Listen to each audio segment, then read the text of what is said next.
Hey guys, ಎಲ್ರಿಗೂ ನಮಸ್ಕಾರ. ನಾನು ವಿಶ್ವ ಕಿಂಗ್ಡಮ್. ಸೊ ತಮ್ಮೆಲ್ಲರಿಗೂ ಕೂಡ ಈ ಒಂದು ವಿಶ್ವ ಕಿಂಗ್ಡಮ್ ಚಾನಲ್ಗೆ ಸ್ವಾಗತ ಸ್ನೇಹಿತರೆ. ಸೊ ಇವತ್ತು ಈ ಒಂದು ವಿಡಿಯೋ ಮಾಡುತ್ತಿರುವಂಥ ಒಂದು ಟಾಪಿಕ್ ಯಾವುದು ಅಂತಂದ್ರೆ ಪ್ರೀವಿಯಸ್ ಇಯರ್ ಕ್ವಶನ್ ಪೇಪರ್ಗಳ ಬಗ್ಗೆ. ಅಂದ್ರೆ ನೀವು ಪಿ ಸಿಯಿಂದ ಅಪ್ ಟು ಡಿ ಸಿ ತನಕ IAS ತನಕ ಯಾರೇ ಇರಲಿ, ನೀವು ಒಂದು ಗೌರ್ಮೆಂಟ್ ಜಾಬ್ ಬೇಕು ಅಂತಂದ್ರೆ ದ ಮೋಸ್ಟ್ ಇಂಪಾರ್ಟೆಂಟ್, ಪ್ರತಿಯೊಬ್ಬ ಸಕ್ಸಸ್ಫುಲ್ ಪರ್ಸನ್ ಅದಾರೆ. ಇವತ್ತು ಯಾರಾದ್ರೂ ಗೌರ್ಮೆಂಟ್ ಜಾಬ್ ತೊಗೊಂಡ್ರೆ ಈಗ ನಾವೆಲ್ಲ ಸಕ್ಸಸ್ ಅಂತೀವಿ, ಅವರೆಲ್ಲ ಸಕ್ಸಸ್ ಆಗಿದ್ದಾರೆ ಅಂದ್ರೆ ಅವ್ರದ್ದು ಒಂದು SSCನ ಗುಟ್ಟುಗಳಲ್ಲಿ ಒಂದು ಯಾವುದು ಇರ್ತದೆ ಅಂದರೆ ಪ್ರೀವಿಯಸ್ ಇಯರ್ ಕ್ವಶನ್ ಪೇಪರ್ ಇರ್ತದೆ.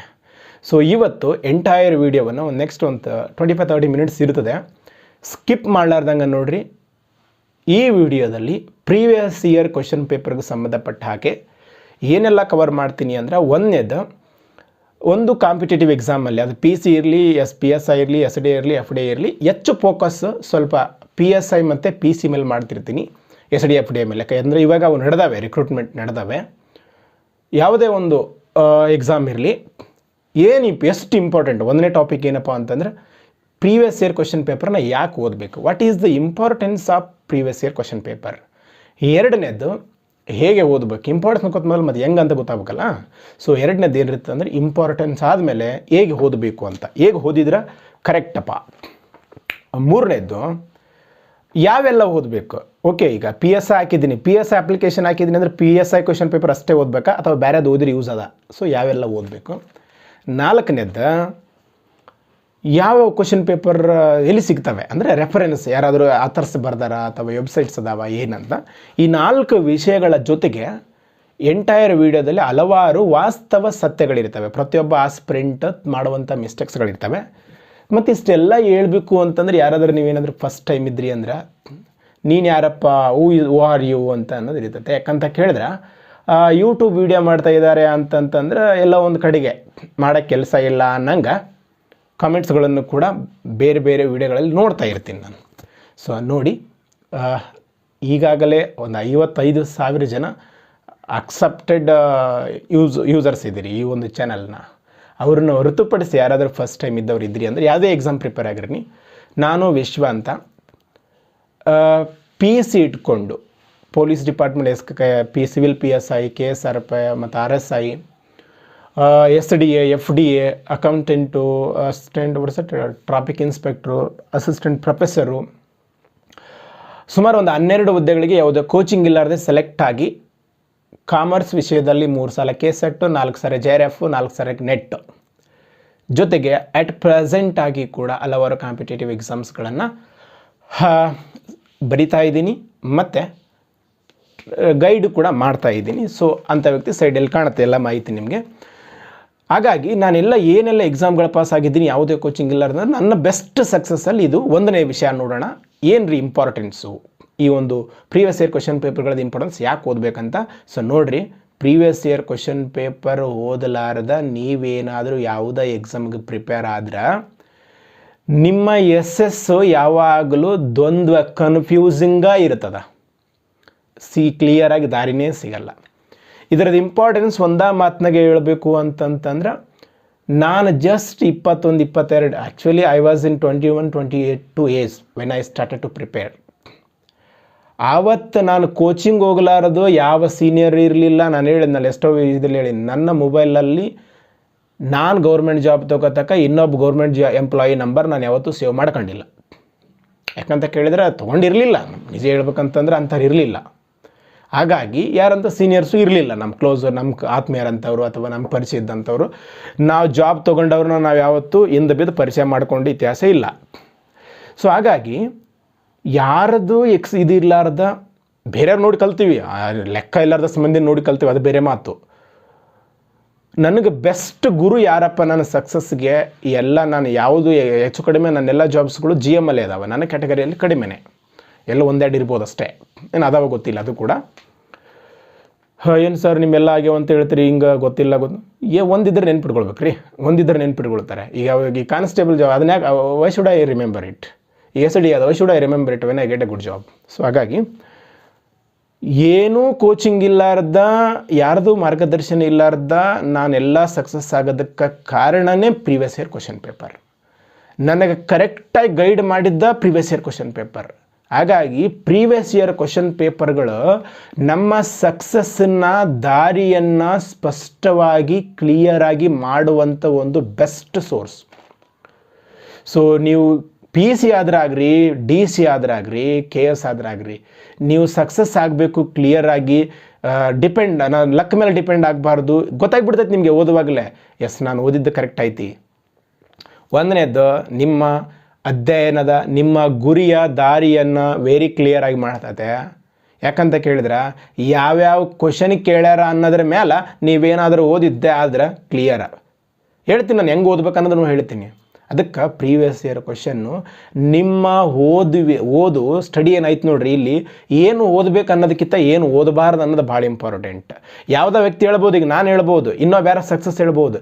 ಇನ್ನೊಬ್ಬರು ಹೇಳಿದ್ದು ಯಾವತ್ತು ಇನ್ನೊಬ್ಬರೇ, ದಟ್ ಈಸ್ ಆಲ್ವೇಸ್ ಏನಂತ ಕರೀತಾರಲ್ಲ ಬಾರೌಡ್, ಬೇರೆಯವರಿಂದ ಪಡೆದಿದ್ದ ಭಾಳಷ್ಟೊತ್ತಿರಲ್ಲ. ನೀವು ರೆಡಿ ಮಾಡ್ಕೊಳ್ರಿ. ನಾನು ಎಲ್ಲ ವಿಡಿಯೋಗಳಲ್ಲಿ ನಾನು ಹೇಳೋದಿಷ್ಟೇ, ನಿಮ್ಮದು ಸೆಲ್ಫ್ ಪ್ರಿಪೇರ್ಡ್ ಇರಲಿ. ಸೆಲ್ಫ್ ಪ್ರಿಪೇರ್ಡ್ ಇದ್ದರೆ ದಟ್ ಈಸ್ ಅ ಗ್ಯಾರಂಟೆಡ್. ಅದನ್ನೇನು ಲಕ್ ಅನ್ನೋಕ್ಕೆ ಚಾನ್ಸ್ ಇಲ್ಲ. ಇಲ್ಲಿ ನಿಮ್ಗೆ ಗೊತ್ತಾಗತ್ತಾ ಯಾವುದನ್ನು ಓದಬಾರ್ದು ಅಂತ. ಹೆಂಗೆ ಪ್ರೀವಿಯಸ್ ಇಯರ್ ಕ್ವಶನ್ ಪೇಪರ್ ಅಲ್ಲೇ ಇರ್ತೈತೆ. ಒಂದು ವರ್ಷ ಅಲ್ಲವ ಹೇಳ್ತೀನಿ ನಾನು ಎಷ್ಟು ವರ್ಷದ ಓದ್ಬೇಕಂತಾನೆ. ಅದಕ್ಕೆ ಪ್ರೀವಿಯಸ್ ಇಯರ್ ಕ್ವಶನ್ ಪೇಪರು ನಿಮಗೆ ಯಾವ್ಯಾವುದನ್ನು ಓದಬಾರ್ದಂತ ಕಲಿಸುತ್ತಾ, ಯಾವುದು ಇಂಪಾರ್ಟೆನ್ಸ್ ಅಂತ ಹೇಳುತ್ತಾ, ಮತ್ತು ಪ್ರೆಸೆಂಟಾಗಿ ಯಾವುದೇ ಜಾಬಿನ ಟ್ರೆಂಡ್ ಹೇಳ್ತದೆ, ಎಲ್ಲೆಲ್ಲಿಂದ ಕ್ವಶನ್ಸ್ ಬರಕತ್ತವೆ ಆ ಟ್ರೆಂಡ್ ಹೇಳ್ತದೆ. ಅದಕ್ಕೆ previous year question paper is the best Guru for A competitive aspirant. ನೀವು ಯಾವುದೇ ಎಕ್ಸಾಮ್ ತೊಗೊಳ್ರಿ, ನೀವು ಯಾವುದೇ IAS ಪಾಸ್ ಆದವನು ಕೇಳ್ರಿ, ಫಸ್ಟ್ ಹೇಳೋದೇ ಅವರು ಪ್ರೀವಿಯಸ್ ಇಯರ್ ಕ್ವಶನ್ ಪೇಪರ್ನ ಓದಬೇಕು ಅಂತ. ಬಟ್ ಲೇಟ್ ಮಾಡೋಕೆ ಹೋಗ್ಬೇಡ್ರಿ. ಇಲ್ಲಿವರೆಗೆ ನೀವು ತೊಗೊಂಡಿಲ್ಲ ಅಂದ್ರೆ ಫಸ್ಟ್ ಫೋಕಸ್ ನೀವು CETಗೆ ಸ್ಟಾರ್ಟ್ ಮಾಡಬೇಕು ಅಂದ್ಕೊಂಡಿದ್ರಿ, ನೀವು ಡಿಗ್ರಿ ಫಸ್ಟ್ ಇಯರ್ ಇದ್ದರೂ ಕೂಡ previous year question paper first ಖರೀದಿ ಮಾಡ್ಬೇಕು. ನೀವು ಹೇಳ್ತೀನಿ ನಾನು ಎಲ್ಲೆಲ್ಲಿ ಖರೀದಿ ಮಾಡ್ಬೇಕು ಅನ್ನೋದನ್ನು. So they are very important. They are the road map for the success. ಆಯಿತು, ಒಂದೇ ಕ್ವಶನ್ ಆನ್ಸರ್ ಆಯಿತು. ಎರಡನೇದು ಹೇಗೆ ಓದಬೇಕು, ಭಾಳ ಇಂಪಾರ್ಟೆಂಟ್ ಇದು. ಸೊ ನೋಡಿರಿ, ಭಾಳ ಜನ ಏನು ಮಿಸ್ಟೇಕ್ ಮಾಡ್ತಾರೆ ಅದ್ರಾಗ PS ಆಸ್ಪಿರೆಂಟ್ಗಳಂದ್ರೆ 20 ವರ್ಷದ ಕ್ವಶನ್ ಪೇಪರ್ ಓದ್ಬಿಟ್ರೆ ಸಾಕು ಅವೇ ಬರ್ತಾವೆ. ಯಾರು ಹೇಳಿದ್ರು, ಎಲ್ಲಿಯಾದರೂ ಬರ್ಕೊಟ್ಟಾರೇನು, ಬಂದಿಲ್ಲ ಅಂದ್ರೆ ಬೇಕಿದ್ರೆ ನೋಡ್ರಿ ನೀವು. ಹಿಂಗೆ ಮಾಡಿ ಭಾಳ ಮಂದಿ ಫೇಲ್ ಆಗ್ಯಾರ ರೀ. 2013-14 ನಿಂತು ನೋಡಕತ್ತೀನಿ ರೀ ನಾನು.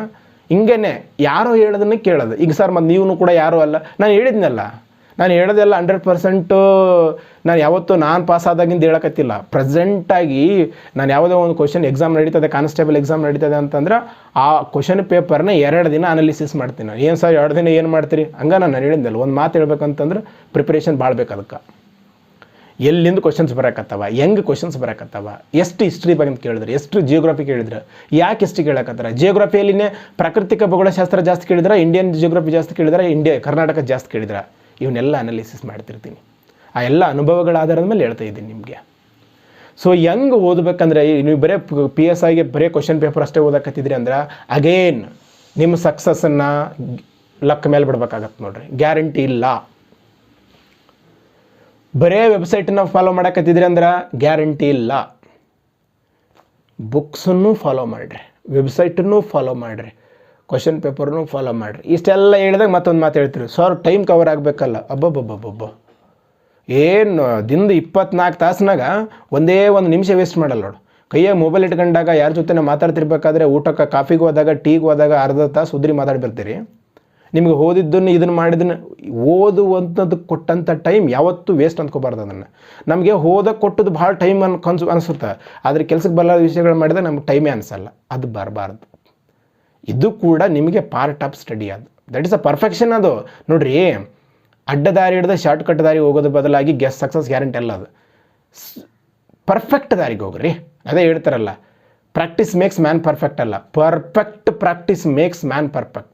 ಸೊ ಹಾಗಾಗಿ ಹೆಂಗೆ ಓದಬೇಕಂದ್ರೆ ನೋಡ್ರಿ, ನೀವು PSIಗೆ ನೋಡ್ರಿ, PSIಗಾಗಲಿ SDFD ಎನಿ ಜಾಬ್ ಇರಲಿ, ನೀವು PSIಗೆ ಓದಕ್ಕೆ ಕತ್ಕೊಂಡು ಕಟ್ಕೊಳ್ರಿ. PSI ಕ್ವಶನ್ ಪೇಪರ್ ತೊಗೊಳ್ರಿ. ಒಂದನೇದ್ದು ರೀಸೆಂಟ್ ನಡೆದಂಥ ಪ್ರಿವಿಯಸ್ ಕ್ವಶನ್ ಪೇಪರ್ ನೋಡ್ಕೋಬೇಕಾ. 1995, 1998, 2005 ವೇಸ್ಟು. ರೀಸೆಂಟಾಗಿದ್ದು ಟ್ರೆಂಡ್ ಇರ್ತೈತೆ ಅಲ್ಲಿ. ಸೊ ಕ್ವಶನ್ ಪೇಪರ್ ತೊಗೊಳ್ರಿ. ತೊಗೊಂಡು ಫಸ್ಟ್ ಏನು ಮಾಡ್ಕೊಳ್ರಿ ಅಂದ್ರೆ, ಒಂದು ಕ್ವಶನ್ ಓದ್ರಿ ನೀವು. ನಾನು ಇಲ್ಲಿ ಒಂದು ಎಕ್ಸಾಂಪಲ್ ತೊಗೊಂಡಿದ್ದೀನಿ ರೀಸೆಂಟಾಗಿ ನಡೆದಂಥ ಕ್ವಶನ್ ಪೇಪರ್ನ. ಅದರದ್ದು PDF-ನ ನಾನು ಲಿಂಕಲ್ಲಿ ಹಾಕಿರ್ತೀನಿ. ಇಡ್ದು ಟೆಲಿಗ್ರಾಮ್ ಲಿಂಕ್ ಅದ. ಟೆಲಿಗ್ರಾಮ್ ನಂದಲ್ಲ, ಆ್ಯಕ್ಚುಲಿ ಹೆಸರು ಮಾತ್ರ ನಂದು, ಎಲ್ಲ ನಿಮ್ಮದೇ ಅದ. ಸುಮಾರು ಒಂದು 15,000-16,000 ಜನ ಟೆಲಿಗ್ರಾಮ್ ಯೂಸ್ ಮಾಡ್ತಾ ಇದ್ದೀರಿ. V kingdom chase your dream ಅಂತ ಇದೆ, ಅದರ ಲಿಂಕು ಕೊಟ್ಟಿದ್ದೀನಿ. ಅದರಲ್ಲಿ ಕ್ವಶನ್ ಪೇಪರ್ ಸಿಗ್ತವೆ. ಹೆಚ್ಚು ಕಡಿಮೆ ನಾವು ಡೈಲಿ ಕರೆಂಟ್ ಅಫೇರ್ಸನ್ನು ನಂದೊಬ್ಬಂದೇ ಅಲ್ರಿ, ಅದು ನನಗಷ್ಟು ಟೈಮ್ ಫ್ರೀ ಸಿಗಲ್ಲ. ನನ್ನ ಹಾಗೆ ಆಲ್ರೆಡಿ ಹಲವಾರು ಜಾಬ್ ತೊಗೊಂಡವರೇ ಇನ್ನೂ ಕೂಡ KS UPS ಅಂತ ಪ್ರಿಪೇರ್ ಆಗ್ತಾ ಇದ್ದಾರೆ. ಅಂಥವ್ರುಗಳೆಲ್ಲ ಪ್ರತಿದಿನ ನಾವು ಕರೆಂಟ್ ಅಫೇರ್ಸ್ ಆಗ್ತಾಯಿದ್ದೀವಿ. ಅದ್ರಾಗೆ ಏನು ಇಂಪಾರ್ಟೆಂಟ್ ಮಾಹಿತಿಗಳಿದ್ದರೆ ಈ PSI ಫಿಸಿಕಲ್ ಯಾವಾಗ ನಡೀತೈತೆ ಹಂಗೆ ಯಾವಾಗ ನಡೀತಂತ ಅಂತ ಕೇಳ್ತಿರ್ತೀರಿ.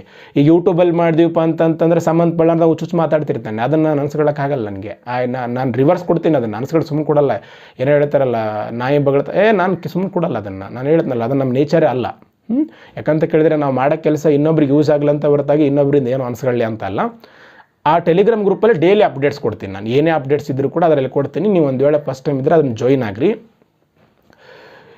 2020 ಮಾರ್ಚ್ 8ನೇ ತಾರೀಕು ನಡೆದಂಥ ಸಿವಿಲ್ PSI 300 ಹುದ್ದೆಗಳ ಒಂದು ಪ್ರಶ್ನೆ ಪತ್ರಿಕೆಯಲ್ಲಿ ಸುಮ್ಮನೆ ಒಂದು ಡೆಮೋ ತೋರಿಸ್ತೀನಿ ನಿಮಗೆ ಹೆಂಗೆ ಓದಬೇಕು ಅಂತ.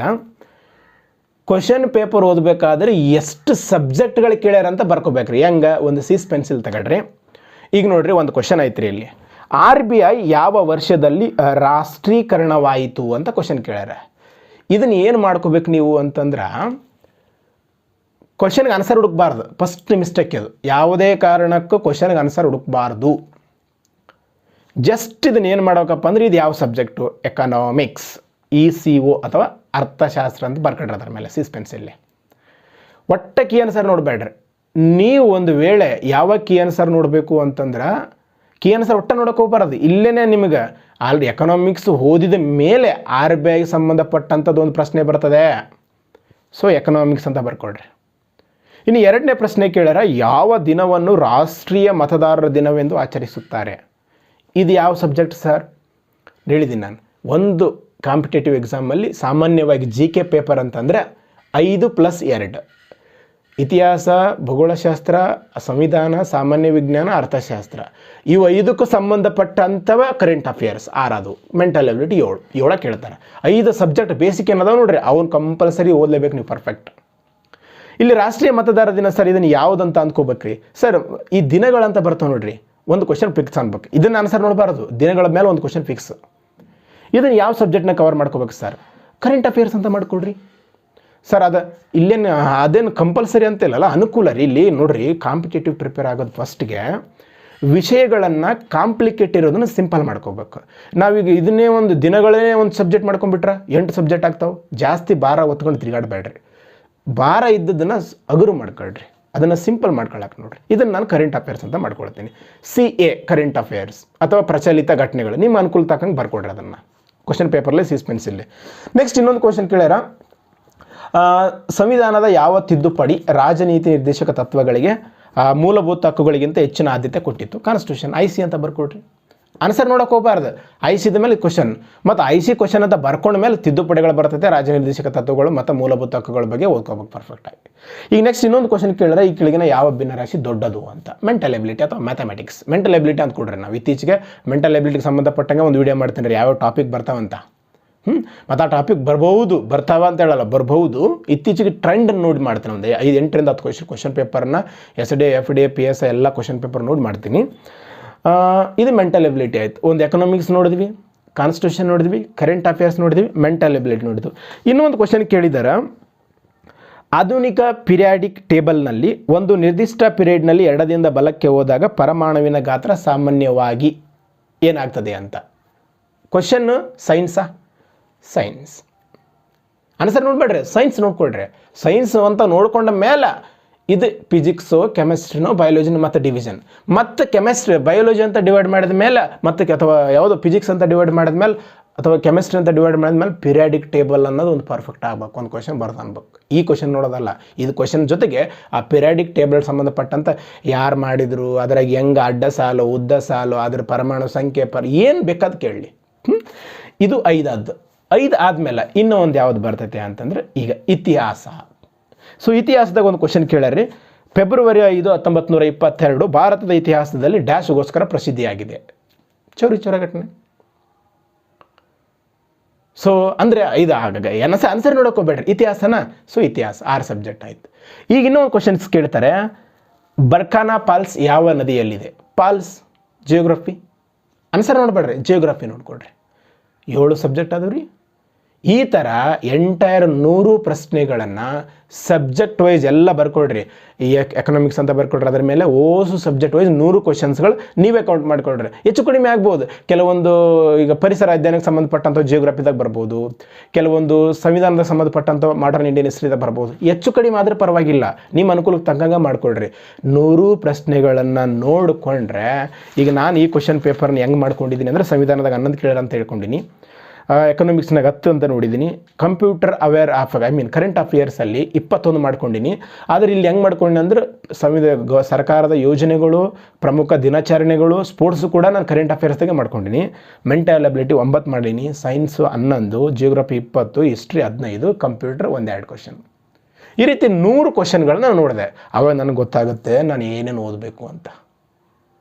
ಇದು ಒಂದು ಕ್ವಶನ್ ಪೇಪರ್ ಆಯ್ತು. ಈ ಥರ ರೀಸೆಂಟಾಗಿ ನಡೆದಂಥ ಒಂದು 3-4 ಕ್ವಶನ್ ಪೇಪರ್ ಫಸ್ಟ್ ಮಾಡ್ಕೊಳ್ರಿ. 1.5 hour 2 hour 1 ಅವರಲ್ಲಿ ಹೋಗಿ ಮುಗುತ್ತಿದೆಯಲ್ಲ ಮಾಡಿದಾಗ. ಈಗ ಓದಿರಲ್ರಿ, ಈಗ ನಾನು RBI ಅಂತ ಹೇಳಿದ್ನಲ್ಲ ಫಸ್ಟ್ ಕ್ವಶನ್ನ, ಅವಾಗ ಎಕನಾಮಿಕ್ಸ್ ಅಂತ ಗೊತ್ತಾಯ್ತಾ, ಎಕನಾಮಿಕ್ಸ್ ಓದ್ಬೇಕಂತ ಗೊತ್ತಾಯ್ತು. ಸರ್ ಇಂಪಾರ್ಟೆಂಟ್ ಟಾಪಿಕ್ಕು ಈ ವರ್ಷದ ಕ್ವಶನ್ ಪೇಪರ್ ಅದ ನೋಡ್ರಿ, ಎಕನಾಮಿಕ್ಸ್ ಯಾವ ಬಂದವಂತ. ಏನು ರೀ RBI ಅಂತ ಕೇಳಿದ್ರೆ, RBI ಅನ್ನೋದು ಒಂದು ಇಂಪಾರ್ಟೆಂಟ್ ಟಾಪಿಕ್. RBI ಬಗ್ಗೆ ಎಲ್ಲ ನೋಡ್ಕೋಬೇಕು, ಯಾವಾಗ ಸ್ಥಾಪನೆ ಆಯಿತು, ಅದ್ರ ಇತಿಹಾಸ ಏನು, ಅದ್ರ ಪ್ರೆಸೆಂಟ್ ಗವರ್ನರ್ ಯಾರು, ಅದ್ರ ಕಾರ್ಯಗಳೇನು, ಅದ್ರ ಹಣಕಾಸು ನೀತಿ, ಆ CRR ಅಂದ್ರೆ ಏನು, ಬ್ಯಾಂಕ್ ರೇಟ್ ಅಂದ್ರೆ ಏನು, ಎಲ್ಲ ಕವರ್ ಮಾಡ್ಕೋಬೇಕು. ಎನಿ ಕ್ವಶನ್ಸ್ ಬರಲ್ಲ. ನೀವು ವೆಬ್ಸೈಟನ್ನು ಓದ್ರಿ, ರೆಫರೆನ್ಸ್ ಬುಕ್ ಆದರೂ ಓದ್ರಿ, ಸಕ್ಸಸ್ ಫೇಲರ್ ಆಗೋ ಚಾನ್ಸನೇ ಇಲ್ಲ. ಅದು ಆ ಟಾಪಿಕ್ ಅವರಾಯ್ತು. ಹಿಂಗೆ ಎಕನಾಮಿಕ್ಸ್ ಒಂದು 2-3 ವರ್ಷದ ಕ್ವಶನ್ ಪೇಪರ್, ಒಂದು 5 ವರ್ಷದ ಕ್ವಶನ್ ಪೇಪರ್ ನೋಡಿದಾಗ ಟಾಪಿಕ್ ಹೆಸರು ಬರ್ಕೊಡ್ರಿ. RBI ಎಲ್ಲ ಒಂದು ಸರಿ ಜನಗಣತಿ ಅಂತ ಬರ್ತದೆ, ಜನಸಾಂದ್ರತೆ ಅಂತ, ಜನಗಣತಿ ಒಂದು ಟಾಪಿಕ್. ಎಲ್ಲ ಒಂದು ಇನ್ಫ್ಲೇಷನ್ ಬರ್ತದೆ, ಹಣದುಬ್ಬರ ಅದೊಂದು ಟಾಪಿಕ್. ರಾಷ್ಟ್ರೀಯ ಆದಾಯ ಅಂತ ಬರ್ತದೆ. ಈ ಥರ ಟೋಟಲ್ ಆಗಿ ನೋಡೋಣ ಮುಂದೆ ಟೈಮ್ ಸಿಕ್ಕರೆ ಒಂದೊಂದು ಸಬ್ಜೆಕ್ಟಿಗೆ ಎಲ್ಲ PC ಹಿಡ್ಕೊಂಡು ಅಪ್ ಟು KS ತನಕ ಏನೇನು ಟಾಪಿಕ್ ಬರ್ತವೆ ಪ್ರೀವಿಯಸ್ ಇಯರ್ ಕ್ವಶನ್ ಪೇಪರ್ನ ಮಾಡೋಣ ಅಂತ ಟೈಮ್ ಸಿಕ್ಕರೆ. ನೋಡಿ, ನಾನು ಹೇಳ್ತಾ ಇದ್ದೀನಿ, ನಾನು ಮಾಡುವಂಥ ಮಾಹಿತಿ ನನ್ನ ಫ್ರೀ ಟೈಮಲ್ಲಿ ನಿಮಗೆ ಯೂಸ್ ಆಗಲಿ ಅಂತ. ಆ್ಯಕ್ಚುಲಿ ತುಂಬ ಟೈಮ್ ಕನ್ಸ್ಯೂಮ್ ಆಗ್ತಾಯಿದೆ, ಇರಲಿ 4 ಜನಕ್ಕೆ ಯೂಸ್ ಆಗತ್ತೈತೆ. ಸೊ ಈ ಥರ ಎಲ್ಲ ಸಬ್ಜೆಕ್ಟ್ ವೈಸ್ ಮಾಡಿಕೊಂಡ್ರೆ ಫಸ್ಟಿಗೆ ಕ್ವಶನ್ ಈಗಿನ ಸರ್ ಯಾವಾಗ ಓದ್ಬೇಕು ಸರ್, ಬುಕ್ ಓದಿದ ಮೇಲೆ ನೋಡ್ಕೋಬೇಕು ಅಥವಾ ಮುಂಚೆ ನೋಡ್ಕೊಳ್ರಿ. ಮುಂಚೆ ಒಂದು ಸಲ ನೋಡಿಕೊಂಡು ಬುಕ್ ಓದೋಕ್ಕೆ ಸ್ಟಾರ್ಟ್ ಮಾಡಿರಿ.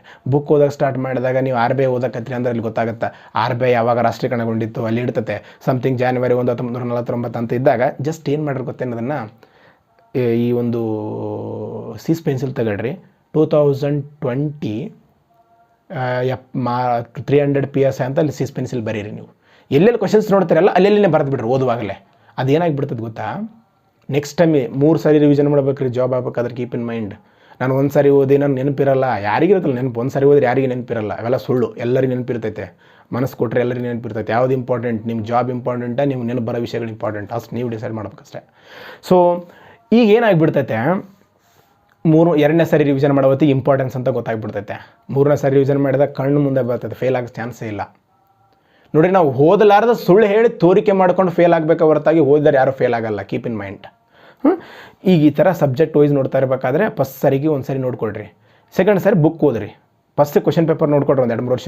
ನೀವು PSI ಓದಕತ್ರಿ ಅಂತಂತಂದ್ರೆ PSIದು ಜೊತೆಗೆ ನಾನು ಹೇಳ್ತೀನಿ ಮುಂದೆ ಯಾವ ಕ್ವಶನ್ ಪೇಪರ್ ಓದ್ಬೇಕಂತ. ಈ ಥರ ಓದ್ರಿ, ಕ್ವಶನ್ ಪೇಪರ್ ನೋಡ್ಕೊಳ್ರಿ, ನಿಮಗೆ ಗೊತ್ತಾಗುತ್ತೆ ನಾವು ಓದೋದು ಸರಿ ಆಯ್ತಾ ಇಲ್ಲ ಅಂತ. ಒಂದೇ ಕ್ವಶನ್ ಪೇಪರ್ ಅಲ್ಲ, 3-4-5 ವರ್ಷದ ಕ್ವಶನ್ ಪೇಪರ್ ನೋಡಿರಿ. 90 ದಿನ ಅದ ರೀ, ಯಾವುದೋ ಎಕ್ಸಾಮಿಗೆ ನೋಟಿಫಿಕೇಶನ್ ಆದಮೇಲೆ 3 ತಿಂಗಳು ಮಿನಿಮಮ್ ಟೈಮ್ ಸಿಗ್ತೈತೆ. 90 ದಿನದಾಗ ಒಂದು ವಾರಕ್ಕೆ ಸುಮ್ಮನೆ ಒಂದು 2 ಕ್ವಶನ್ ಪೇಪರ್, ಒಂದು ವಾರದಾಗ 2 ಕ್ವಶನ್ ಪೇಪರ್ ತೊಗೊಂಡ್ರೆ ಸುಮಾರು 25-30 ಕ್ವಶನ್ ಪೇಪರ್ ಕವರ್ ಆಗ್ತಾವೆ. ನೀವೇ ಅಸೆಸ್ ಮಾಡ್ಕೋಬಹುದು. ಸೊ ಈ ಥರ ಹೋದ್ರಿ ನೀವು ಎಲ್ಲ ಸಬ್ಜೆಕ್ಟ್ ವೈಸ್ ಮಾಡ್ಕೊಳ್ರಿ. ಒಂದು ಕ್ವಶನ್ ಕೇಳ್ಯಾರ ಅಂತಂದ್ರೆ, ಈಗ RBI ರಾಷ್ಟ್ರೀಕರಣಗೊಂಡ ನೆಕ್ಸ್ಟ್ ಏನು ಕೇಳ್ಬೋದು, ಸ್ಥಾಪನೆ ಆದ ಕೇಳ್ಬೋದು, ಪ್ರೆಸಿಡೆಂಟ್ ಗವರ್ನರ್ ಕೇಳ್ಬೋದು, CRR ಕೇಳ್ಬೋದು, ಏನೇ ಕ್ವಶನ್ಸ್ ಕೇಳ್ಬೋದು, ಎಲ್ಲದಕ್ಕೆ ರೆಡಿ ಆಗ್ಬೇಕು. ಆವಾಗ ನೀವು ಇತ್ತೀಚೆಗೆ ನಾನು ಅಬ್ಸರ್ವ್ ಮಾಡಕತ್ತೀನಿ PSI ಓದೋರ್ನ 20 ವರ್ಷದ ಕ್ವಶನ್ ಪೇಪರ್ ಓದಬೇಕು. 20 ವರ್ಷದ ಕ್ವಶನ್ ಪೇಪರ್ ಅಲ್ಲ, ನೀವು 100 ವರ್ಷದ ಕ್ವಶನ್ ಪೇಪರ್ ಓದಿದ್ರು ಕೂಡ ಸಿಲೆಬಸ್ ಕವರ್ ಮಾಡಿದಂಗೆ ಆಗುತ್ತೆ, ಅಷ್ಟು ಓದಿರ. ಅದ್ರ ಬದಲಾಗಿ ಇನ್ಫಾರ್ಮೇಷನ್ ಓದ್ರಿ, ನೀವೇ ಕ್ವಶನ್ಸ್ ಮಾಡ್ಕೊಳ್ರಿ. ಎಲ್ಲ ಆ್ಯಂಗಲ್ ನಿಂತು ಏನು ಕೇಳ್ಬೋದು ಅಂತ ಸ್ವಲ್ಪ ಡಿಫ್ರೆಂಟಾಗಿ ನಿಮ್ಮಿಂದ ಬರಲ್ರಿ. ಅದೊಂದು ನಿಮ್ಮಿಂದ ಬರಬೇಕಾದ್ರೆ, ನಿಮ್ಮಿಂದ ಬಂದಾಗ ಸಕ್ಸಸ್ ಪಕ್ಕ ಆಗುತ್ತೆ, ನೆನಪು ಹೋಗಲ್ಲ.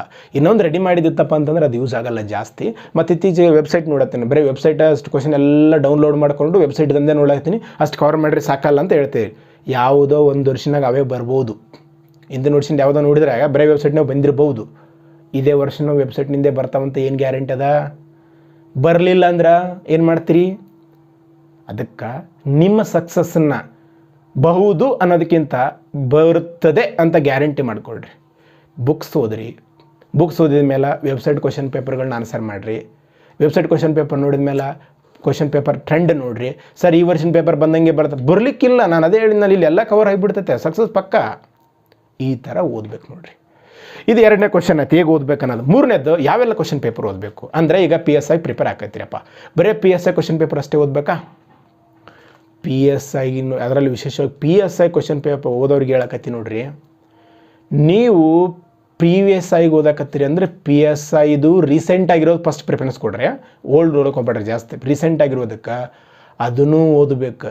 ನೀವು ಇನ್ನು ನಿಮ್ಗೆ ಅಷ್ಟು ಅಬ್ಸರ್ವ್ ಆಗಲ್ಲ ಯಾಕಂತ ಕೇಳಿದ್ರೆ ಈಗ ಪ್ರಿಪೇರ್ ಆಗಕತ್ತೀರಿ. 7-8 ವರ್ಷಗಳಿಂದ ಅನುಭವ ಹೇಳ್ತಾ ಇದ್ದೀನಿ ರೀ. ರೀಸೆಂಟಾಗಿ ನಡೆದಂಥ ನಿನ್ನೆ ನಾಳೆ ಪೇಪರ್ ನಡೆದಂದ್ರೆ ಅದಕ್ಕೆ ಒಂದಿನ ಟೈಮ್ ಕೊಡ್ತೀನಿ ಮಿನಿಮಮ್. ನಾನು ಅನಲೈಸ್ ಮಾಡ್ಕೋತೀನಿ ಕ್ವಶನ್ ಎಲ್ಲಿಂದ ಬಂದಾವ ಅಂತ, ಇಂಗ್ಲೀಷ್ದಾಗ ಹೊಡೆದು ನೋಡ್ತೀನಿ, ವೆಬ್ಸೈಟ್ನಿಂದ ಬಂದಾವ ಗೊತ್ತಾಗ್ಬಿಡುತ್ತಾ.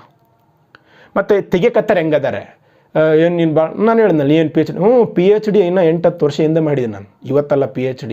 So don't think something negative about person. ಅದ್ರಾಗ ನಾನು ಹೇಳ್ತೀನಲ್ಲ, I never entertain that kind of comments and all. So ಆ ಟ್ರೆಂಡನ್ನ ಅರ್ಥ ಮಾಡ್ಕೋಬೇಕು. ಅದೇ ಹೇಳ್ತಾರಲ್ಲ, ನೀ ರಂಗೋಲಿ ದಾಟಿ ಬಂದ್ರೆ ನಾನು ರಂಗೋಲಿ ಕೆಳಗಿನಿಂದ ಬರ್ತೀನಿ ಅನ್ನಂಗಿರ್ಬೇಕು. ಇಲ್ಲಿ ಕಾಂಪಿಟೇಟಿವ್ ಎಕ್ಸಾಮ್ ಪ್ರಿಪೇರ್ ಆಗೋನು ಹೆಂಗಿರ್ಬೇಕು ಗೊತ್ತೇನ್ರಿ ನನ್ನ ಮೈಂಡ್ ಸೆಟ್ಟ. ಒಂದು, ನನ್ನ ಆಯುಧಗಳನ್ನಾದರೂ ಬಲಪಡಿಸ್ಕೊಳ್ತೀನಿ. ಈಗ ನಾನು ಕಾಂಪಿಟೇಟಿವ್ ಎಕ್ಸಾಮ್ ಅನ್ನೋದು ಒಂದು ಯುದ್ಧ, ನನ್ನ ಆಯುಧಗಳನ್ನಾದರೂ ಬಲಪಡಿಸಿಕೊಳ್ತೀನಿ, ಇಲ್ಲ ಶತ್ರುವಿನ ಆಯುಧಗಳನ್ನು ಶಸ್ತ್ರಾಸ್ತ್ರಗಳನ್ನಾದರೂ ನಾಶ ಮಾಡ್ತೀನಿ ಅನ್ನೋದಿರ್ಬೇಕು. ಇಲ್ಲಿ ನಮ್ಮ ಆಯುಧಗಳಂದ್ರೆ ನಮ್ಮ ಓದುವುದು, ಶತ್ರು ಅಂದರೆ ಯಾರು? ಕ್ವಶನ್ ಪೇಪರ್ ನಾಶ ಮಾಡೋದು ಹೆಂಗೆ? ಎಲ್ಲಿಗೆ ಹೆಂಗೆ ತೆಗಿಯಕತ್ತಾರ ಅವುಗಳನ್ನು ನೋಡ್ಕೋಬೇಕು. ಎರಡನ್ನೂ ಮಾಡಿಬಿಟ್ರೆ ಅಂದ್ಕೊಳ್ರಿ ಸಕ್ಸಸ್ ಪಕ್ಕ. ನೀವು ನಿಮ್ಮ ಆಯುಧಗಳನ್ನು ಸ್ಟ್ರಾಂಗ್ ಮಾಡಿಕೊಡ್ರಿ, ಶತ್ರುವಿನ ದೌರ್ಬಲ್ಯಗಳನ್ನು ಕೂಡ ಕಂಡುಹಿಡ್ಕೊಳ್ರಿ, 100% ಬರ್ತತೆ. ಇದು ಯಾವಾಗ ಬರ್ತತೆ? ಇನ್ವಾಲ್ವ್ಮೆಂಟ್ ಆದಾಗ. ಸುಮ್ಮನೆ ನಾನು ದಿನಕ್ಕೊಂದು ತಾಸು ಇಟ್ಕೊಂಡು ನಾನು PS ಆಗ್ಬೇಕಂತ ಹೇಳಕ್ಕಂತ ತಿರುಗಾಡಿದ್ರೆ ಬರಲ್ಲ. Sacrifice, dedications ಹುಚ್ಚಾಗಬೇಕು. ಅದನ್ನು ಬಿಟ್ಟರೆ ಬೇರೆ ಪ್ರಪಂಚನೇ ಇರಬಾರ್ದು 3 ತಿಂಗಳ. ಅಂಥವ್ರಿಗೆ ಮಾತ್ರ ಆಗತ್ತಿದ್ದು, ಅಂಥವ್ರಿಗೆ ನಾನು ಈ ವಿಡಿಯೋ ಮಾಡಕತ್ತಿದ್ದು. ಸೊ PSI ಪ್ರಿಪೇರ್ ಆಗತ್ತೀರಿ ಅಂದರೆ PSIದು ಓದ್ರಿ. ಇತ್ತೀಚಿನ ಕ್ವಶನ್ ಪೇಪರ್ಗಳಲ್ಲಿ UPSC IAS ಪ್ರಿಲಿಮ್ಸ್ ಕ್ವಶನ್ ಪೇಪರ್ಗಳನ್ನು ಡೈರೆಕ್ಟ್ ಕಾಪಿ ಪೇಸ್ಟ್ ಮಾಡಕತ್ತಾರ. ಇದನ್ನು ಹಲವಾರು ಕ್ವಶನ್ ಪೇಪರ್ಗಳನ್ನ ರೆಫರ್ ಮಾಡಿದ ಮೇಲೆ ಹೇಳ್ತಾ ಇದ್ದೀನಿ ನಿಮಗೆ. SSC staff selection commission CGL ಅಂತ ಎಕ್ಸಾಮ್ ನಡೀತಾವೆ. ಅದ್ರಾಗ GK ಒಂದು 25 ಕ್ವಶನ್ಸ್ ಬರ್ತಾವೆ. Direct questions ಇರ್ಬೇಕದ. ಡೈರೆಕ್ಟ್ ಅಂತಂದ್ರೆ ಒಂದು ಡೈರೆಕ್ಟ್ ಸಿಂಪಲ್ ಕ್ವಶನ್ ಕೇಳಿರ್ತಾರೆ. ಫಾರ್ ಎಕ್ಸಾಂಪಲ್ ಒಂದು ರೀಸೆಂಟಾಗಿ 2019 IAS ಕ್ವಶನ್ ಪೇಪರಲ್ಲಿ ಒಂದು ಪ್ರಶ್ನೆ ಕೇಳಿದ್ದಾರೆ. ಈ ಕೆಳಗಿನವುಗಳಲ್ಲಿ ಯಾವುದು ಹರಪ್ಪ ನಿವೇಶನವಲ್ಲ ಅಂತ ಕೇಳ್ಯಾರ. ಡೈರೆಕ್ಟ್ ಕ್ವಶನ್, 4 ಆಪ್ಷನ್ಸ್ ಕೊಟ್ಟಾರ, 3 ಇರ್ತಾವೆ, 1 ಇರಲ್ಲ.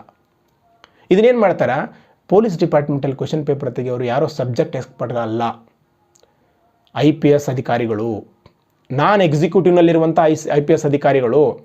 ಅವ್ರುಗಳೆಲ್ಲ ಹೆಚ್ಚು ಕಡಿಮೆ ಇಂಗ್ಲೀಷ್ನಲ್ಲೇ ಓದಿರ್ತಾರೆ. ಸೊ ಇಂಗ್ಲೀಷ್ ಕ್ವಶನ್ ಪೇಪರ್ ತೆಗಿತಾರೆ, ಅದನ್ನು ಟ್ರಾನ್ಸ್ಲೇಟ್ ಮಾಡ್ತಾರೆ. ಅದಕ್ಕೇ ಕಾನ್ಸ್ಟೇಬಲ್ PSI ಪೇಪರ್ಗಳಲ್ಲಿ ಅತಿ ಹೆಚ್ಚು ಪ್ರಶ್ನೆಗಳನ್ನು ಕನ್ನಡದಲ್ಲಿ ಕೂಡ ಇಂಗ್ಲೀಷ್ನಾಗೆ ಕೇಳಿರ್ತಾರೆ. ಕೇಳ್ಬೋದು ನಾಳೆಗೆ, ಈ ಕೆಳಗಿನವುಗಳಲ್ಲಿ ಯಾವುದು ಹರಪ್ಪ ಸೈಟ್ ಅಲ್ಲ ಅಂತ. ಸೈಟ್ ಇಂಗ್ಲೀಷ್ ಪದ, ಪಕ್ಷಾಂತರ ನಿಷೇಧ ಕಾಯ್ದೆ, ಆ್ಯಂಟಿ ಡಿಫೆಕ್ಷನ್ ಲಾ, ಹಂಗೆ ಕೇಳಿದ್ರಲ್ಲ. ಅದಕ್ಕೆ UPSC ಪ್ರಿಲಿಮ್ಸ್ ಪೇಪರ್ನು ಕೂಡ ಡೈರೆಕ್ಟ್ ಕ್ವಶನ್ಸ್ಗಳನ್ನ ಕವರ್ ಮಾಡಿರಿ. SSC ಕ್ವಶನ್ ಪೇಪರ್ಗಳನ್ನು ಕವರ್ ಮಾಡಿರಿ. ವಿಶೇಷವಾಗಿ ಇಂಗ್ಲೀಷ್ನಾಗಿರುವಂಥ ಕ್ವಶನ್ ಪೇಪರ್ಗಳನ್ನ ಕವರ್ ಮಾಡಿರಿ. ಯಾಕಂದರೆ ವೆಬ್ಸೈಟಲ್ಲಿ ಗೂಗಲ್ ಹೊಡೆದ್ರೆ ಇಂಗ್ಲೀಷಲ್ಲೇ ಜಾಸ್ತಿ ಸಿಗ್ತವೆ. ಅದಕ್ಕೆ PSI ಕವರ್ ಮಾಡಿರಿ, PCದು ಕವರ್ ಮಾಡಿರಿ, UPSCದು ಕವರ್ ಮಾಡಿರಿ, SSCದು ಕವರ್ ಮಾಡಿರಿ. ಇವನ್ನೆಲ್ಲ ಕವರ್ ಮಾಡಿದ್ರೆ ಪಕ್ಕ ಅದ್ರಲ್ಲಿ ಸಕ್ಸಸ್. ಅವನ್ನೆಲ್ಲ ಕವರ್ ಮಾಡ್ಬೇಕಂದ್ರೆ ಫಸ್ಟ್ ನೀನು ಓದಬೇಕು. ಓದಿದ ಮೇಲೆ ಅವನ್ನ ನೋಡ್ಕೋಬೇಕು, ಒಂದು ರೆಡಿ ಮಾಡಿ ಇಟ್ಕೋಬೇಕು. ಸೊ ಯಾವೆಲ್ಲ ಈಗ SD ಓದಕತ್ತೀರಿ ಅಂತಿಕೋ, KPSC ನಡೆಸುವಂಥ ಗ್ರೂಪ್ C, KS ಇತ್ತೀಚೆಗೆ ಯಾವೆಲ್ಲ ಎಕ್ಸಾಮ್ ನಡೆಸಿದೆ ವೆಬ್ಸೈಟಲ್ಲಿ ಹೋದರೆ ಪ್ರಶ್ನೆ ಪತ್ರಿಕೆಗಳಂತ ಸಿಗುತ್ತೆ. ಅದನ್ನು ಕ್ಲಿಕ್ ಮಾಡಿ ನೋಡಿದ್ರೆ 2021-20 ಸಿಗುತ್ತವೆ ಎಲ್ಲ ಕ್ವಶನ್ ಪೇಪರ್ಗಳು, ಅವನ್ನ ನೋಡ್ಕೊಳ್ರಿ. ಸೊ SDFD KS ಓದೋರು UPSC ಪ್ರಿಲಿಮ್ಸು, KS ಪ್ರಿಲಿಮ್ಸು, ಮತ್ತು ಗ್ರೂಪ್ A, ಗ್ರೂಪ್ B ಯಾವುದಾದ್ರು ಎಕ್ಸಾಮ್ ನೋಡಿದ್ರೆ KS ನೋಡ್ಕೊಳ್ರಿ. ಬೇರೆ ಯಾವುದೇ ಎಕ್ಸಾಮ್ ರೀಸೆಂಟಾಗಿ ಗ್ರೂಪ್ C ಇದೆ ಕೂಡ. ಸೊ ಈ ಥರ ನೀವು ಓದುವಂಥ ಒಂದೇ ಜಾಬಿಗೆ ಸಂಬಂಧಪಟ್ಟ ಒಂದೇ ಕ್ವಶನ್ ಪೇಪರ್ ರೆಫರ್ ಮಾಡಿದರೆ ಫೇಲ್ ಆಗೋ ಸಾಧ್ಯತೆ ಜಾಸ್ತಿ ಇರ್ತೈತೆ. ಇಲ್ಲಿ ನೋಡ್ರಿ, ಕಾಂಪಿಟೇಟಿವ್ ಎಕ್ಸಾಮ್ ಅಂದರೆ 35 ಮಾರ್ಕ್ಸ್ ತಗೊಂಡು ನಾನು ಡಿಗ್ರಿ ಪಾಸ್ ಆಗ್ತಾನೆ ನಂಗೆ ಅಲ್ಲ. 5 ಚಾಪ್ಟರ್ ಇರ್ತವೆ, 3 ಚಾಪ್ಟರ್ ಓದಿದ್ರೆ ಸಾಕು, 80 ಮಾರ್ಕ್ಸ್ ಬರ್ತೀವಿ, 20 ಮಾರ್ಕ್ಸ್ ಇಂಟರ್ನಲ್ ಕೊಡ್ತಾರೆ, 100 ಹಂಗಿಲ್ಲ. ಇಲ್ಲಿ ಸಿಲೆಬಸ್ ಹೆಸರಷ್ಟೇ ಹೇಳ್ಯಾರ, ಏನು ಸಂವಿಧಾನದಾಗ ಯಾವುದಾದ್ರೂ ಕೇಳ್ಬೋದು. ಸಾಮಾನ್ಯ ವಿಜ್ಞಾನದಾಗ ಯಾವುದಾದ್ರೂ ಕೇಳ್ಬೋದು. ಇದನ್ನೇ ಯಾಕೆ ಕೇಳಿರಿ ಅಂತ ಕ್ವಶನ್ ಮಾಡೋಂಗಿಲ್ಲ. ಯಾಕಂತ ಕೇಳಿದ್ರೆ ಯಾವ ನೋಟಿಫಿಕೇಷನಲ್ಲಿ ನಾವು 10 ಕೇಳ್ತೀವಿ 15 ಕೇಳ್ತೀವಿ ಅಂತ ಹೇಳಿಲ್ಲ. CET ಅಂತಂದರೆ ಕಾಮನ್ ಎಂಟ್ರೆನ್ಸ್ ಟೆಸ್ಟ್ ಅಂತ ನಾವು ಅಂದ್ಕೊಂಡಿದ್ದೇವೆ. ಅದು ಕಾಮನ್ ಎಲಿಮಿನೇಷನ್ ಟೆಸ್ಟ್. ನಮ್ಮನ್ನು ಎಲಿಮಿನೇಟ್ ಮಾಡಬೇಕು. 550 ಪೋಸ್ಟ್ ಅದಾವ ಅಂತಂತಂದ್ರೆ 1,20,000 ಮಂದಿಯಲ್ಲಿ 1,19,500 ಮಂದಿ ಡಿಲೀಟ್ ಮಾಡಬೇಕು. ಡಿಲೀಟ್ ಮಾಡ್ತದೆ. ಅದಕ್ಕೆ don't blame the system, don't blame the question paper. ನೀವು ರೆಡಿ ಆಗ್ಬೇಕು ಅದಕ್ಕೆ. ಯಾಕಂತ ಕೇಳಿದ್ರೆ ಅಂಥ ಹಾರ್ಡ್ ವರ್ಕ್ ಮಾಡಿದವನಿಗೆ ಸಿಗುತ್ತೆ. ಅದು ಹಾರ್ಡ್ ವರ್ಕ್ ಮಾಡಲಾರ್ದವನಿಗೆ ಸಿಕ್ಕರೆ ಸರಸ್ವತಿ ಯಾವತ್ತೂ ಮೋಸ ಮಾಡೋಕ್ಕೆ ಹೋಗಲ್ಲ. ಇನ್ನು ಕೆಲವೊಬ್ರು ಹೇಳ್ತೀರಿ ಏನೋ ದುಡ್ಡು ನಡೀತಾವೆ, ಅದನ್ನು ಮಾಡ್ತೀನಿ ರೀ, ಆ ವಿಡಿಯೋ ಮಾಡ್ತೀನಿ. ಅದು ತುಂಬ ಕಾಂಟ್ರವರ್ಷಿಯಲ್ ಅದ, ಅದನ್ನು ನೋಡಿರಿ ನೀವು. ಈ ವಾರದಲ್ಲೇ ಮಾಡ್ತೀನಿ ಅದನ್ನು. ಇದು ಯಾವ ಕ್ವಶನ್ ಪೇಪರ್ ಓದ್ಬೇಕಂತ ಆಯಿತು. ಇನ್ನು ಎಲ್ಲಿ ಸಿಗ್ತವೆ ಆ ಪ್ರೀವಿಯಸ್ ಇಯರ್ ಕ್ವಶನ್ ಪೇಪರ್ಗಳು ಎಲ್ಲಿ ಸಿಗ್ತವೆ ಸರ್, ಇವೆಲ್ಲ ಹೇಳಿದ್ರಿ. ನೋಡಿರಿ, ನಾನು ಇಲ್ಲಿ PC ಇಟ್ಕೊಂಡು SDA FDA group C KS ಇವೆಲ್ಲ ಸೇಮ್ ಅಪ್ಲಿಕೇಬಲ್ ಆಗ್ತವೆ. ಇವನ್ UPSC ಕೂಡ ಎಲ್ಲಿ ಸಿಗ್ತಾವೆ ನೋಡಿರಿ. ನಾನು ಕೆಲವೊಂದು ಆ ಥರ ಹೆಸರು ಹೇಳ್ತೀನಿ. ಅದಕ್ಕಂತ ಏನೋ ಅವ್ರ ಪರವಾಗಿ ಅಡ್ವರ್ಟೈಸ್ಮೆಂಟ್ ಅಂತ ಸೀನೇನಿಲ್ಲ, ಅಂಥವನ್ನೆಲ್ಲ ನಾನು ಮಾಡೋಕ್ಕೆ ಹೋಗಲ್ಲ. ನಾನೊಬ್ಬ ಆಸ್ಪಿರೆಂಟಾಗಿ ನಾನು ಕೂಡ ಸುಮಾರು ಒಂದು 15-20 ಸಾವಿರ ಟೆಲಿಗ್ರಾಮಲ್ಲೇ ಇದ್ದಾರೆ. ಟೆಲಿಗ್ರಾಮಿಗೆ ಜಾಯ್ನ್ ಆಗೋರೆಲ್ಲ ಅಷ್ಟು ಮಂದಿ ಹೆಚ್ಚು ಕಡಿಮೆ ನೀಡಿದ್ದಾರೆ, ಜಾಯ್ನ್ ಆಗಿರ್ತಾರೆ. ಯಾರು ಕೂಡ ಲಿಂಕನ್ನು ಕ್ಲಿಕ್ ಮಾಡಿ ಅದ್ರಾಗ ಜಾಯ್ನ್ ಅಂತ ಹೋಗಿ ಆದರೆ ಯಾರು ಹೋಗಲ್ಲ. ಸೊ ಯೂಟ್ಯೂಬ್ ಆದರೆ ಯಾರಿಗೆ ಬೇಕು ಅವ್ರಿಗೆ ಬರ್ಬೋದು. ಅವರಿಗೆಲ್ಲ ಫಾಲೋ ಮಾಡಿಕೊಂಡು ಸುಮಾರು 7-8 ವರ್ಷಗಳ ಸಕ್ಸಸ್ ರೇಟನ್ನು ನಿಮಗೆ ಅದನ್ನು ಸಜೆಸ್ಟ್ ಮಾಡ್ತಾ ಇದ್ದೀನಿ. ಕಾನ್ಸ್ಟೇಬಲ್ಗೆ ಹೋದವರು PS ನಮ್ಮ KM ಸುರೇಶ್ ಸರ್ ಅವ್ರದ್ದು ಪ್ರಶ್ನೆ ಕೋಶ ಅಂತದೆ. ಅಲ್ಲಿ ಕ್ವಶನ್ನು ಕೊಟ್ಟವ್ರೆ, ಎಕ್ಸ್ಪ್ಲನೇಷನ್ ಕೊಟ್ಟಾರೆ. ಆ ಬುಕ್ ತೊಗೋಬೇಕಾದ್ರೆ ಒಂದು ಸಲ ನೋಡಿರಿ. ಎಡಿಷನ್ ಇತ್ತೀಚಿನ ಪ್ರವೃತ್ತಿ ಎಡಿಷನ್ ಅಂತ ಇದ್ರೆ ಮಾತ್ರ ತೊಗೊಳ್ರಿ. ಪ್ರವೃತ್ತಿ ಆ ಒಂದು ಪರಿಷ್ಕೃತ ಮುದ್ರಣ ಇದ್ರೆ ತೊಗೊಳ್ರಿ ನೀವು. ಯಾಕಂತ ಕೇಳಿದ್ರೆ ರೀಸೆಂಟ್ ಇಯರ್ದು ಆ್ಯಡ್ ಮಾಡ್ಬೇಕು ಅದ್ರಾಗ. ಅಲ್ಲಿ ಕ್ವಶನ್ ಕೊಟ್ಟರೆ ಎಕ್ಸ್ಪ್ಲನೇಷನ್ ಕೊಟ್ಟಾರ, ಎಲ್ಪ್ ಆಗುತ್ತೆ ನಿಮಗೆ. PS ಇದೆ ಸೇಮ್ PS ಹಂಗಂದ್ರೆ ನಮ್ಮ KM ಸುರೇಶ್ ಸರ್ದೇ ಕೊಟ್ಟಾರ ಎಕ್ಸ್ಪ್ಲನೇಷನ್. ಆದ್ರೆ ಇತ್ತೀಚೆಗೆ ಒಂದು ಬುಕ್ ಬಂತು ಮಾರ್ಕೆಟಲ್ಲಿ, ಅದನ್ನು ನನಗೆ ರೆಫರಲ್ ಸಮಥಿಂಗ್ ನಾನೆಲ್ಲ ನೋಡಿದೆ. ಅದನ್ನು ಇಲ್ಲೇ ನಮ್ಮ ಹುಡುಗೊಬ್ಬ ತಂದಿದ್ದ. ಅನರ್ಘ್ಯ ಅಂತ ಸುಮಾರು ಒಂದು 52 PS ಪೇಪರ್ಗಳದಾವೆ. ಅಲ್ಲಿ ಎಕ್ಸ್ಪ್ಲನೇಷನ್ ಇಲ್ಲ, ಆದರೆ ಈ ರೀಸೆಂಟಾಗಿ ನಡೆದುವಂಥ PS ಪೇಪರ್ ಇಟ್ಕೊಂಡು ಅದಾವೆ. ಆ ಬುಕ್ಕನ್ನು ರೆಫರ್ ಮಾಡ್ಬೋದು. ಆ ಬುಕ್ನಾಗ ಏನೋ ಒಂದು OMR ಸೀಟ್ ಕೊಟ್ಟಾರೆ ಪ್ರಾಕ್ಟೀಸ್ ಮಾಡೋಕ್ಕೆ, ಅಲ್ಲಿ ಆದರೂ ರೆಫರ್ ಮಾಡ್ಬೋದು. ಇದು PS ಆಯಿತು.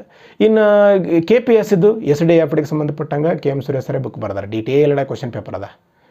ಈ ಗ್ರೂಪ್ C ಸಂಬಂಧಪಟ್ಟಂಗೆ ಇತ್ತೀಚೆಗೆ ಉಷಿನಪ್ಪ ನಾಯಕ್ ಸರ್ ಒಂದು ಬುಕ್ ಬರ್ದಾರೆ, ಅದನ್ನು ನೋಡ್ಕೊಳ್ರಿ. KS ಸಂಬಂಧಪಟ್ಟಂಗೆ ಈ MSV ಗೋಲ್ಡ್ ಅಂತ ಒಂದು ಪಬ್ಲಿಕೇಶನ್ ಅದ, ಅವ್ರು ಕೂಡ ಬರ್ದಾರೆ, ಅದನ್ನು ನೋಡ್ಕೊಳ್ರಿ. ಸರ್ ಕೆಲವೊಬ್ರು ಕೇಳ್ತಾರೆ ಇಂಗ್ಲೀಷ್ದಾಗ. ನೋಡಿರಿ, ನನಗೆ ಇಂಗ್ಲೀಷಲ್ಲಿ ನಾವು ಜಾಸ್ತಿ ತಲೆ ಕೆಡ್ಸೋಕೆ ಹೋಗಲ್ಲ. ಯಾಕೆ ತಲೆ ಕೆಡ್ಸೋಕೆ ಹೋಗಲ್ಲ ಅಂದರೆ ಕರ್ನಾಟಕದಾಗ ಯಾರು ಕೂಡ ಇಂಗ್ಲೀಷ್ನ ಕ್ವಶನ್ ಪೇಪರ್ ಬರೆಯಲ್ಲ. ಒಂದು ಬುಕ್ ಬರೀಬೇಕಂತಂದ್ರೆ ಅವ್ರು ಬೆನಿಫಿಟ್ ನೋಡ್ಕೋತಾರೆ, ಕೀಪ್ ಇನ್ ಮೈಂಡ. ಹಾಗಾಗಿ ನೀವು ಒಂದು ಸಲ ವೆಬ್ಸೈಟಲ್ಲಿ ಚೆಕ್ ಮಾಡಿರಿ, ಗೂಗಲಲ್ಲಿ ಹೋಗಿ ನೋಡಿರಿ. SDA FDA question paper book in English Kannada ಅಂತ ಹೊಡೆದ್ಬಿಟ್ರೆ ಎಲ್ಲ ಗೊತ್ತಾಗ್ಬಿಡ್ತಾವೆ. ಭಾಳ ಜನ ಹೇಳೋ ಹೆಲ್ಪ್ ಮಾಡ್ರೆ ಭಾಳ ಜನ ಅದಾರ. ಇಲ್ಲ ನೀವು ಡಿಸ್ಟ್ರಿಕ್ಟ್ ಪ್ಲೇಸ್ನಾಗ ಇದ್ರೆ ಒಂದು ಬುಕ್ ಸ್ಟಾಲ್ದಾಗ ಹೋಗ್ರಿ, ಸ್ವಪ್ನ ಬುಕ್ ಸ್ಟಾಲ್ದಾಗ ಹೋಗ್ರಿ. ನೀವು ಬುಕ್ ಸ್ಟಾಲ್ದಾಗ ಹೋಗಿ ಮಾದರಿ ಪ್ರಶ್ನೆ ಪತ್ರಿಕೆಗಳು ನೋಡಬೇಡ್ರಿ, ಆಲ್ರೆಡಿ ಇಂದಾಗಿರುವಂಥ ಪ್ರಶ್ನೆ ಪತ್ರಿಕೆಗಳು ನೋಡ್ರಿ. ಯಾಕೆ ಮಾದರಿ ಪ್ರಶ್ನೆ ಪತ್ರಿಕೆಗಳು ನೋಡಬೇಡ್ರಿ ಅಂತ ಹೇಳ್ತಂದ್ರೆ, ಮಾದರಿ ಪ್ರಶ್ನೆ ಪತ್ರಿಕೆಗಳು ಸೆಟ್ ಮಾಡಿದವರು ಕ್ವಶನ್ ಪೇಪರ್ ತೆಗೆಯುವಂಥ ಅಥಾರಿಟಿ ಅಲ್ಲ. ಹಿಂಗೆ ನಿಮ್ಮಂಗೆ ಯಾರೋ ಕೋಚಿಂಗ್ ಸೆಂಟರ್ದವರು, ಯಾರೋ ಎಕ್ಸ್ಪೀರಿಯನ್ಸ್ ಇದ್ದವರು. ಈಗ ಎಕ್ಸ್ಪೀರಿಯನ್ಸ್ ಇದ್ದವರು ಕೋಚಿಂಗ್ ಸೆಂಟರ್ದವ್ರು ತೆಗೆದಂಥ ಪ್ರಶ್ನೆಗಳು ಬಂದರೆ ಕೋಚಿಂಗ್ ಸೆಂಟರ್ ಎಷ್ಟು ಪಾಪ್ಯುಲರ್ ಆಗಲಾಗಿರ್ಬೇಕು, ಬರಬಹುದು ಅಂತ ತೆಗಿತಾರೆ. ಆದರೆ ಅವ್ರು ಬಂದವೆ ಅಂತ ಹೇಳ್ತಾರೆ. ಅದಕ್ಕೆ ಫಸ್ಟ್ ಪ್ರಿಫರೆನ್ಸು ನಡೆದಂಥ ಎಕ್ಸಾಮ್ಗಳಿರಬೇಕು. ಆಮ್ಯಾಕ ಟೈಮ್ ಇದ್ದರೆ ಮಾಡಲ್ ಕ್ವಶನ್ ಪೇಪರ್ ನೋಡಬೇಕು. ಈ ಮಾಡಲ್ ಕ್ವಶನ್ ಪೇಪರ್ ತೆಗೆಯಲು ಒಂದು ಮಿಸ್ಟೇಕ್ ಏನಾಗುತ್ತಂದ್ರೆ, ಸಬ್ಜೆಕ್ಟ್ ಎಕ್ಸ್ಪರ್ಟ್ ತೆಗಿತಾರೆ ಇವರು. ಅಂದರೆ ಕೋಚಿಂಗ್ ಸೆಂಟರ್ಗಳಲ್ಲಿ ಒಂದು ಸಬ್ಜೆಕ್ಟ್ ಹೇಳ್ತಿರ್ತಾರೆ, ಇವ್ರಿಗೆ ಏನು ಡೀಪ್ ಗೊತ್ತಿರ್ತೈತೆ ಅದನ್ನು ತೆಗಿತಾರೆ. ಕೆಲವೊಂದು ಸಾರಿ ಹುಡುಗರು ಮಾಡಲ್ ಕ್ವಶನ್ ಪೇಪರ್ದಾಗ 55 ಸ್ಕೋರ್ ಮಾಡಲ್ಲ. ಅವ್ರೇನು ಮಾಡ್ಕೊಂಡ್ಬಿಡ್ತಾರೆ, ನನ್ನ ಸ್ಕೋರ್ ಆಗಲಿಲ್ಲ, ನನ್ನ ಹಣೆ ಬರ ಸರಿ ಇಲ್ಲ, ನಾನು PS ಆಗಲ್ಲ, ನಾನು ಇನ್ನೊಂದು ಯಾವುದು ಪೋಸ್ಟ್ ಆಗಲ್ಲ ಅಂತ ಅಳ್ಕೊಂತ ಕೊಡ್ತಾರೆ. ಅದಕ್ಕೆ ನಾನು ಹೇಳಿದ್ದೆ, ಈ ಮಾರ್ಕ್ ಟೆಸ್ಟು ಮಾಡಲ್ ಪೇಪರ್ಗಳು ಬರೀರಿ. ಅವುಗಳ ಸಾಮರ್ಥ್ಯದ ಆಧಾರದ ಮೇಲೆ ನೀವು ನೆಗೆಟಿವ್ ಆಗಬೇಡ್ರಿ, ಪಾಸಿಟಿವ್ ಆಗಿರಬೇಕಿದ್ರೆ. ಸ್ಕೋರ್ ಚೆನ್ನಾಗಿ ಮಾಡಿದರೆ ಎಕ್ಸೈಟ್ಮೆಂಟ್ ಆಗಬೇಡ್ರಿ, ಜಾಸ್ತಿ ಕಡಿಮೆ ಮಾಡಿದರೆ ಡಿಪ್ರೆಷನ್ ಹಾಕೋಬೇಡ್ರಿ. ಅಲ್ಲಿ ಬರೋ ಪ್ಯಾಟ್ರನ್ನೇ ಬಟ್ ಓದ್ರಿ, ಇಂಪ್ರೂವ್ಮೆಂಟ್ ಮಾಡಿಕೊಡ್ರಿ ಅಂತ ಹೇಳುತ್ತಾ. ಸೊ ಸೋರ್ಸ್ಗಳು ನೋಡಿರಿ, ಇಷ್ಟೆಲ್ಲ ಹೇಳಿದೆ ನಾನು. ನಿಮ್ಗೆ ಇಂಗ್ಲೀಷ್ ಬೇಕಿತ್ತು ಅಂತಂತಂದ್ರೆ ಅದಾವ್ರಿ ಸಮಥಿಂಗ್ ಸಪ್ನ ಸೀರೀಸಲ್ಲಿ ಕೆಲವೊಂದು ಇಂಗ್ಲೀಷ್ SDA FDA ನೋಡಿದ್ದೀನಿ, ಗ್ರೂಪ್ಸ್ ಎಲ್ಲ ನೋಡಿದ್ದೀನಿ. ಅವುಗಳನ್ನು ನೋಡಿರಿ. ಎಲ್ಲ ಕ್ವಶನ್ ಪೇಪರ್ಗಳು ಸಿಗುವಂಥ ಒಂದು ಬುಕ್ ಅದ, ಕಾನ್ ಬೂಸ್ಟರ್ ಅಂತ ಒಂದು ಬುಕ್ ಅದ. ಎಲ್ಲ ಸಿಗ್ತವೆ ಅದರಾಗಿ, ಎಲ್ಲ ಬೇಕಾಗಿಲ್ಲ ಅಂತ ನಾನು ಅಂದ್ಕೊಳ್ತೀನಿ. ಸ್ವಲ್ಪ ಸಿಸ್ಟಮೆಟಿಕ್ ಆಗಿರಲಿ ನಿಮ್ಮ ಸ್ಟಡಿ. ಸೊ ಇಂಪಾರ್ಟೆನ್ಸ್ ಹೇಳ್ದೆ, ಹೆಂಗೆ ಓದ್ಬೇಕಂತ ಹೇಳ್ದೆ, ಯಾವೆಲ್ಲ ಕ್ವಶನ್ ಪೇಪರ್ಗಳನ್ನ ರೆಫರ್ ಮಾಡ್ಬೇಕಂತ ಹೇಳ್ದೆ, ಮತ್ತು ರೆಫರೆನ್ಸ್ಗಳು ಕೂಡ ಹೇಳಿದೆ. ಇಷ್ಟೆಲ್ಲ ಹೇಳಿದ ಮೇಲೆ ಒಂದು ತಲೆಗೆಟ್ಕೊಳ್ರಿ, ನಾನು ಯಾಕೆ ಈ ಕ್ವಶನ್ ಪೇಪರ್ಗೆ ಜಾಸ್ತಿ ಇಂಪಾರ್ಟೆನ್ಸ್ ಕೊಡ್ತೀನಿ ಅಂತಂದ್ರೆ, ಸಕ್ಸಸ್ಸಿಗೆ ಬೆಸ್ಟ್ ಸೊಲ್ಯೂಷನ್ ರೀ ಇದು. ನೀವು ಕ್ವಶನ್ ಪೇಪರ್ನ ಅಡಿಕ್ಷನ್ ಮಾಡ್ಕೋಬೇಕ್ರಿ. ಒಂದು ಥರ ಚಟ ಅಂತೀವಲ್ಲ ನಾವು, ಹ್ಯಾಬಿಟ್ ಮಾಡ್ಕೋಬೇಕು ಅದನ್ನು. ನಾನು ಸುಮ್ಮನೆ ಎಲ್ಲೋ ಬಸ್ನಾಗ ಹೊಂಟೀನಿ, ಟ್ರೈನಾಗ ಹೊಂಟೀನಿ ಅಂತಂದ್ರೆ ಸುಮ್ಮನೆ ಕೆಲಸಕ್ಕೆ ಬರಲಾದ ಮೂವಿನ, ಕೆಲಸಕ್ಕೆ ಬರಲಾದ ಸಾಂಗನ್ನು ಕೇಳ್ಕೊಂತ ಕೊಡೋದ್ರ ಬದಲಾಗಿ ಕ್ವಶನ್ ಪೇಪರ್ ಸುಮ್ಮನೆ ನೋಡ್ಕೋಬೇಕು. PDF ನಿಮ್ಮ ಮೊಬೈಲ್ದಾಗ PDF ಇರ್ತೈತೆ. ನಿಮ್ದು ಏನು ರೀ, ನಿಮ್ಮ ಜಾಬ್ ಆಗ್ಬೇಕಂತ ಜಾಬ್ ಆಗೋ ತನಕ ಏನು ಅದಕ್ಕೆ ವರ್ಷಾನುಗಟ್ಟಲೆ ಬೇಕಾಗಿಲ್ಲ, 1 ವರ್ಷ ರೀ ಪೂರ್ತಿ ಇನ್ವಾಲ್ವ್ಮೆಂಟ್ ಆಗಿರಿ. ಯಾವ ಫ್ರೆಂಡ್ ಬೇಡ, ಯಾವ ರಿಲೇಟಿವ್ ಬೇಡ, ಯಾವ ಎಂಥವೂ ಬೇಡ. 100% ನಿಮಗೆ 1000 ಮಂದಿ ಫ್ರೆಂಡ್ಸ್ನ ತಂದು ಕೊಡ್ತೈತ್ರಿ ಅದು. ನಿಮ್ಮ ಪೇರೆಂಟ್ಸ್ ಖುಷಿ ನೋಡ್ರಿ ನೀವು, ಎಲ್ಲದಕ್ಕಿಂತ ಹೆಚ್ಚಾಗಿ ಅಪ್ಪ ಅಮ್ಮ ಎಷ್ಟು ಖುಷಿ ಪಡ್ತಾರೆ ನೋಡ್ರಿ ನೀವು. ಹಾಗಾಗಿ ಅಪ್ಲಿಕೇಶನ್ ಹಾಕಿ ಪುಸ್ತಕಗಳನ್ನು ಮನೆಗೆ ತಂದಿಟ್ಟು ಕೊಡೋಕೆ ಹೋಗಬೇಡ್ರಿ. ಯಾರೆಲ್ಲ PS ಅಪ್ಲಿಕೇಶನ್ ಹಾಕಿದ್ದೀರಿ ಅವರೆಲ್ಲರಿಗೆ ನನ್ನ ಒಂದು ರಿಕ್ವೆಸ್ಟ್ ಅಂತ ಅಂದ್ಕೊಳ್ರಿ, ಸಜೆಷನ್ ಅಂತ ಏನಾದ್ರು ಅಂದ್ಕೊಳ್ರಿ, ನೀವು ಯಾವತ್ತೂ PS ಆಗಲ್ಲ.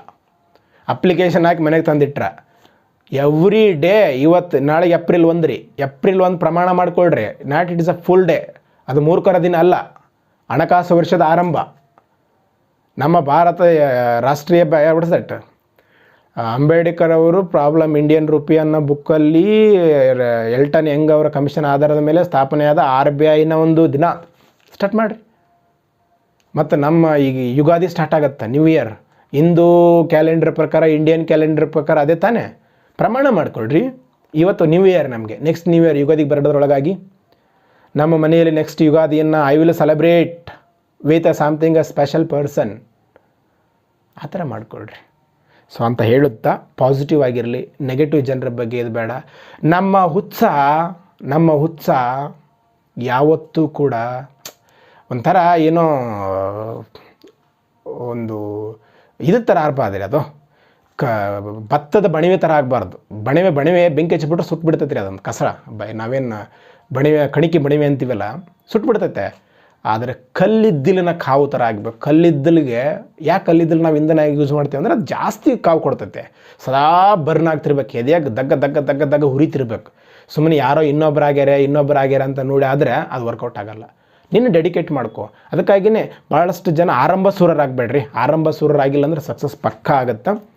ಸೊ ಇಷ್ಟೊತ್ತು ನೋಡಿದ್ದಕ್ಕಾಗಿ ನಿಮ್ಗೆ ಯೂಸ್ಫುಲ್ ಅನಿಸಿದ್ರೆ ಮಾತ್ರ, ನಿಮಗೆ ಯೂಸ್ಫುಲ್ ಅನಿಸಿದರೆ, ಯಾರೆಲ್ಲ ನೋಡಿರಲ್ಲ ನಿಮ್ಮ ಅಣ್ಣ, ತಮ್ಮ, ಅಕ್ಕ, ತಂಗಿ, ಫ್ರೆಂಡ್ ಒಳ್ಳೆಯದನ್ನು, ನಿಮ್ಗೆ ಒಳ್ಳೇದು ಅನಿಸಿದ್ರೆ, ನಾನು ಹೇಳೋದೆಲ್ಲ ಒಳ್ಳೇದಲ್ಲ, ನಿಮ್ಗೆ ಒಳ್ಳೇದು ಅನಿಸಿದ್ರೆ ಶೇರ್ ಮಾಡ್ಕೊಳ್ರಿ. ಶೇರ್ ಮಾಡ್ಕೊಂಡ್ರೆ ಗೊತ್ತಿಲ್ಲಾರ್ದರಿಗೆ ಎಷ್ಟೋ ಗೊತ್ತಾಗುತ್ತೆ. ಯೂಸ್ ಅನಿಸಿದ್ರೆ ಸಬ್ಸ್ಕ್ರೈಬ್ ಆಗಿರಿ. ನನ್ನ ಬೆನಿಫಿಟ್ಗಲ್ಲ, ನಿಮ್ಮ ಬೆನಿಫಿಟ್ಟಿಗೆ ಸಬ್ಸ್ಕ್ರೈಬ್ ಆದರೆ ನಾನು ಹಾಕುವಂಥ ನೆಕ್ಸ್ಟ್ ವೀಡಿಯೋ ನಿಮ್ಗೆ ಜಲ್ದಿ ಗೊತ್ತಾಗತ್ತೆ ಅಂತ ಹೇಳುತ್ತಾ, ಟೈಮ್ ವೇಸ್ಟ್ ಮಾಡ್ಕೊಳಕ್ಕೆ ಹೋಗಬೇಡ್ರಿ. ನೀವು ಟೈಮ್ ಪಾಸ್ ಅಂತೀರಿ, ಅದಕ್ಕೆ ಟೈಮ್ ಪಾಸ್ ಅಲ್ಲ, ಅದು ನಿಮ್ಮ ಜೀವನನೇ ವೇಸ್ಟ್. ಟೈಮ್ ವೇಸ್ಟ್ ಮಾಡ್ಕೊಳಕ್ಕೆ ಹೋಗಬೇಡ್ರಿ. ಟೈಮನ್ನು ಯೂಟಿಲೈಸ್ ಮಾಡ್ಕೊಳ್ರಿ. ನಿಮ್ಮ ವಯಸ್ಸು ವೇಸ್ಟ್ ಆಗುತ್ತೆ. ಈ ಯೌವನನ 18ರಿಂದ ಹೆಚ್ಚು ಕಡಿಮೆ 35 ಒಳಗೆ ಇರ್ತೀರಿ ನೀವು ವಿಡಿಯೋ ನೋಡೋರ.